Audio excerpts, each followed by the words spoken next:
Welcome one and all to the 2020 Formula 2 World Championship, a new season and a new lineup of drivers hungry to make their mark on the world of motorsport. There's no development race to worry about here, everyone's driving the same car. Who has the skill to stand out from the pack and stake their claim as the Formula 2 World Champion? As we await the start of another hugely anticipated Formula 2 race, I'm joined again by Davide Valsecchi. Davide, as a former GP2 champion, can we get some insight to what is running through these young drivers' heads as they sit out on the grid? Ciao Alex, it's a pleasure to be here. There are nervy moments, there is no doubts about that. Mental strength is the key to remaining calm and focusing on the upcoming race. Formula 2 is so competitive and all of these drivers knows that they are going to be pushing each other all of the way. In this sport, you have to be able to control your nerves.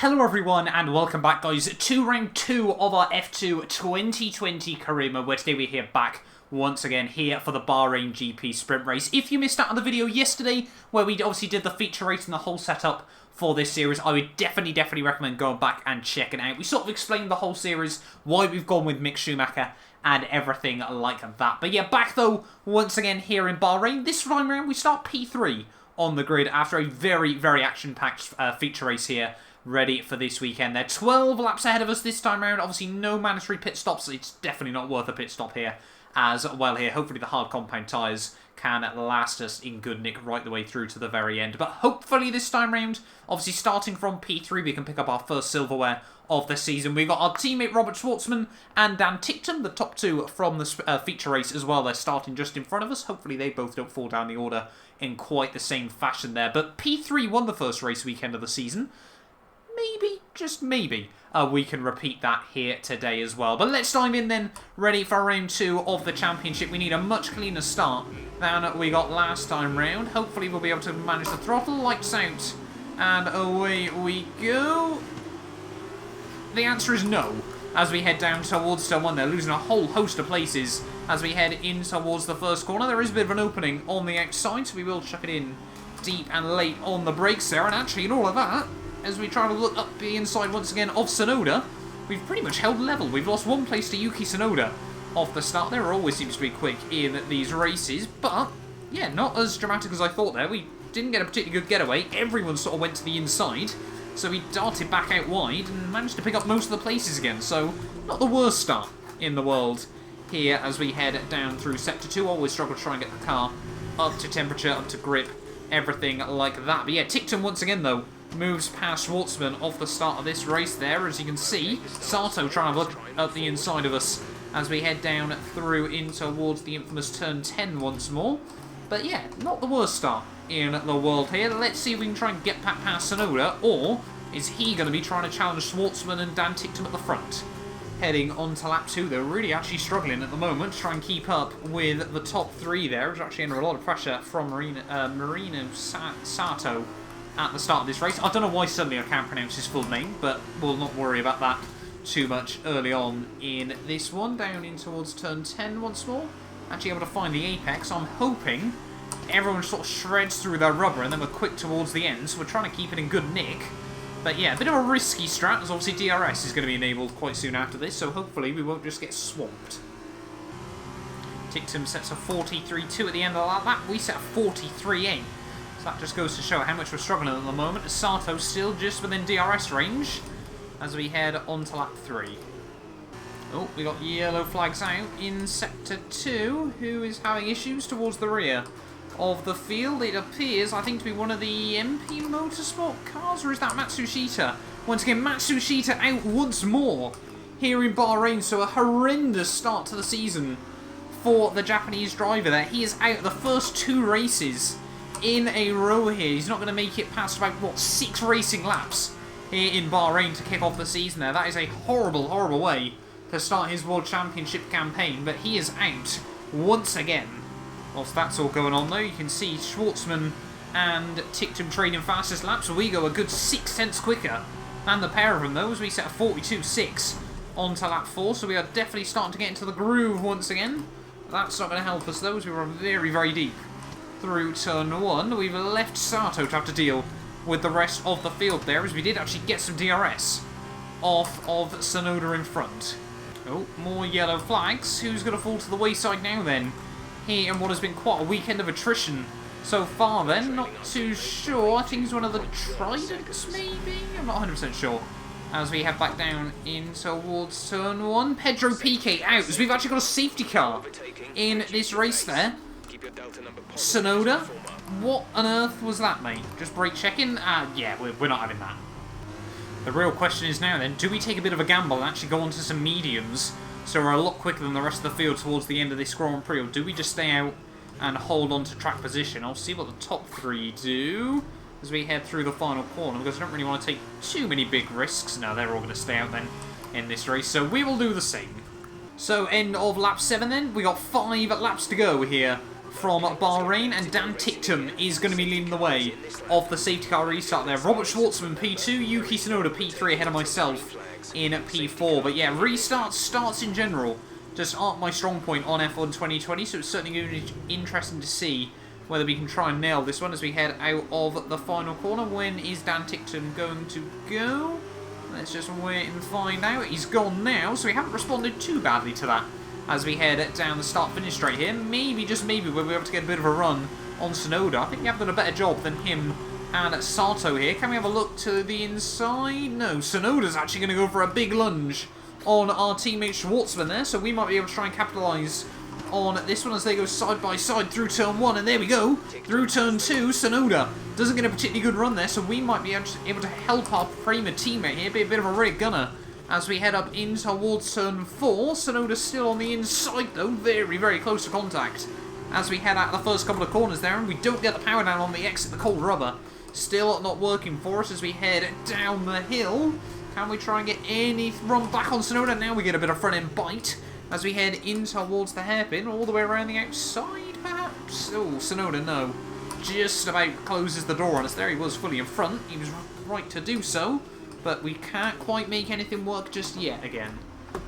Tsunoda, I think, is starting to struggle towards the end of this Grand Prix. You can just see Schwartzman and Ticktum starting to romp away as we're all over the back of Yuki as we head out on towards the final straightaway of the lap here, down in towards the final corner. Not quite able to make anything work once again, but hopefully we can get good traction at the final turn and see if we can capitalise here. He won't be getting any sort of slipstream from the guys in front of him, but we will certainly be getting a good run on Tsunoda as we head back down in towards turn 1. Schwartzman and Ticktum really been able to run away as we started battling there to the inside of Tsunoda. Very, very late on the brakes, trying not to lock up there. We do run a bit deep through the corner. Tsunoda might try and come back at us, but he slots in behind, and we are now finally back up to where we started in this Grand Prix here. Now back up into P3 behind Schwartzman as well there, as Tsunoda, he gets right under our gearbox down in towards turn 4, but again, can't quite make anything happen. Oh, there we go. Top guys trading fastest laps. We somehow out of nowhere go 2/10 quicker than the pair of them there, as DRS has now been enabled with 3 to go from Sakir there. So Schwartzman will got a couple of chances to attack Dan Ticktum on these final few laps, but can he make anything happen? Ticktum obviously very, very aggressive in his defending. We found out in real life Formula 2.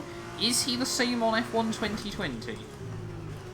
Coming down in towards the final corner of lap 10. This race might not be over just yet for us. We are set in purple once again through the final couple of corners of the lap there, and Ticktum and Schwartzman still not that far away. If they start battling as we set another one, 42-0, maybe, just maybe, we can still get involved with this. 2 to go here from Sakir. Are we going to see another late race surprise as Schwartzman now all over the back of Ticktum as we get really, really aggressive through the first couple of corners? Up the hill we go. Can Schwartzman now get a run on the Dams driver here? He might try and look for something. You can see him thinking about it, but he slots in behind for now as we're all just slowly converging on each other.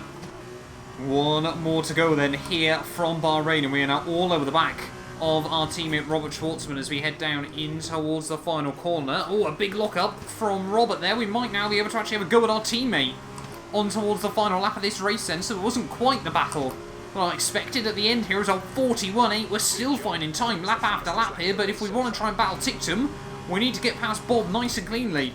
Down in towards turn 1, almost going to the back of Ticktum there through the first corner. We don't get the power all the rotation out of the corner there, and with Dan still holds on to the lead. Schwartzman still holds on to P2 here, so that was a bit of a sort of all-or-nothing attempt by myself as we head through Sector 2 there, but it looks like for Dan Ticktum, it was the little battle that we needed just to give himself that 6th margin over myself and Robert here as we head down through Sector 2, really just attacking the curbs, taking all-or-nothing approach still as we head in this final lap of the race here. Try and get the power out of the hairpin. Can we open up anything on Schwartzman? Not quite this time round.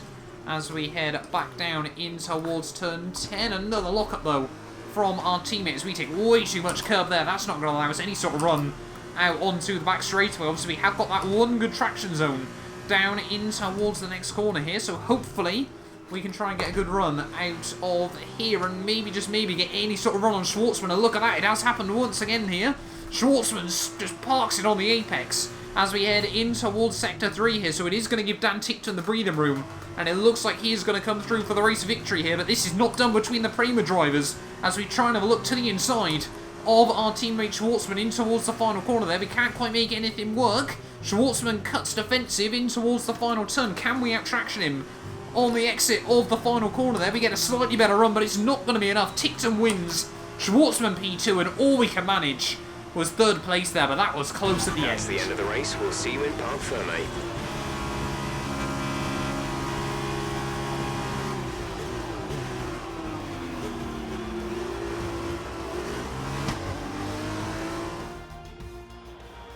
So another fantastic victory for Dams today. And I have to wonder, Davide Valsecchi, just what set them apart from the competition here. The safety car made a big difference today, there's no doubt about it. I can't be certain, but it would have been a very different race and probably podium 2 without it. What I do know is that they came out of that situation in a favorable position. The safety car really does alter the balance of the race. And I can see our drivers making their way out now. It's been a sublime team performance, and it's the culmination of a lot of hard work.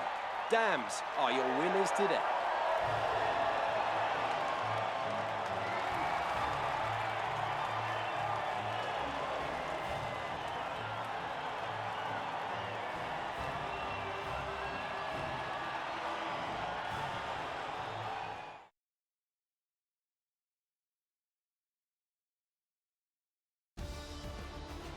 So then, it's time to see how this result affects the Drivers' Championship. The gap at the top of the championship has been cut down after a difficult race for our championship leader. And so, driver of the day then, Davide Valsecchi, who do you think you'd go for? Let's give it to Daniel Ticktum.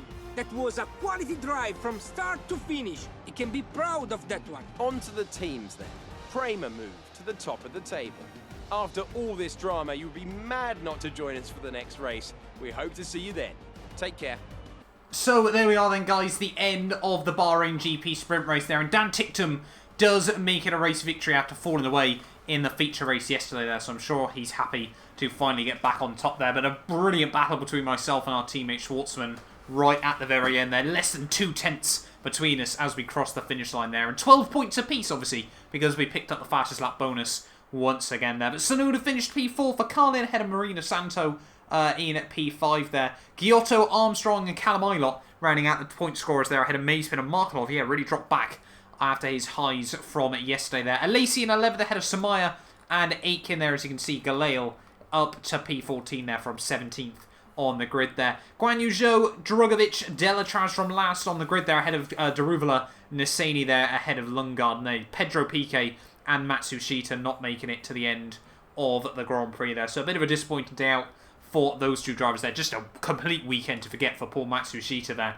with 2 DNFs there. But that means, in terms of the World Championship, Markelov still leads the way there. We're just 3 points back, though, after those fastest lap bonus points there. 1 ahead of Dan Ticktum, who himself is 1 ahead of Robert Schwartzman, who is himself ahead of Callum Ilott by just a single point there. Sato and Tsunoda tied on 18 and 1 point clear of Armstrong there. And you can see, yeah, the top 8 scoring so many more points than just Giotto and Aitken there, as only 10 cars scored points after the first weekend of the season there. Mazepin just missed out. He was 1 place outside the points in both races there as well. I believe that's called karma in the world of motorsport. Alesi 12th ahead of Samaya, Piquet, Zhou and Drogovic. And you can see down the order as well there. Galeal, Daruvala, Lundgaard, Nassini, Matsushita and Delatraz all still yet to score there. Teams-wise, we now are clear at the top there. It looks like, yeah, we really should have a strong team this season to battle it out for the Constructors' World Championship. They're probably the only team. We're basically like the Dams from F1 2019, where we got 2 drivers that can actually fight right up towards the front there. But Race Lab still P2, obviously, after Markelov's win. Dams in 3rd with all of Tictum's points there. Ahead of Virtuosi, Trident, Carlin, ART, High-Tech and Campos there. And again, MP and Charouz still not able to score. But thank you all so much for watching this video. If you did enjoy, do make sure you leave a like and subscribe as well. And yeah, we will be back very, very soon, where we head to round 2 of the season. It'll be time for the Zandvoort. For the Zandvoort? For Zandvoort. We're heading to the Dutch Grand Prix. It's going to be brilliant. You guys do not want to miss it. A big thank you to our channel members for making these videos possible. You can be featured in these end clips as well as granted access to some other exclusive perks for just £1 a month by clicking the join button below.